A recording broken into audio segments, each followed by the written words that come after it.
अस्सलाम वालेकुम। आज मैं बना रही हूँ मज़ेदार दही फुल्की। चलें शुरू करते हैं। सबसे पहले मैंने फुल्की ली है बाज़ार वाली, एक पैकेट। इसको मैं नीम गर्म पानी में आधे घंटे के लिए भिगो दिया था, फिर पानी स्ट्रेन आउट कर दिया। अब मैंने क्यूब्स में कटे हुए आलू लिए, बॉयल किए हुए,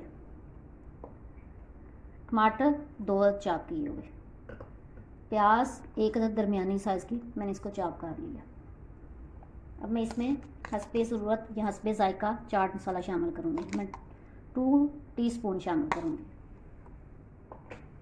ग्रीन चटनी मैंने ली है, इसमें हरा धनिया और सब्ज़ मिर्च है, ये मैं 1 टीस्पून लूँगी, या आप अपने जायके के मुताबिक कम या ज़्यादा कर सकती हैं। मैंने पिंक साल्ट, जिसको काला नमक भी कहते हैं, वो लिया है हस्बे ज़रूरत, क्योंकि ऑलरेडी फुल्की में भी नमक होता है। अब इसमें मैं इसको मिक्स करूँगी थोड़ी देर, ताकि तमाम ग्रीन चटनी मिक्स हो जाए। और अब इसमें मैं दही शामिल करूँगी। 1.5 पाव के करीब मैंने दही लिया है।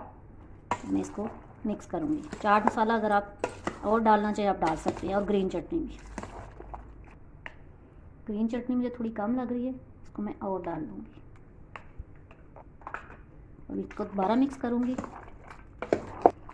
मज़ेदार दही फुल्की बिल्कुल तैयार है। और जिन लोगों ने अभी तक मेरे चैनल को सब्सक्राइब नहीं किया, वो चैनल को सब्सक्राइब कर लें, वीडियो को लाइक करें और शेयर करें।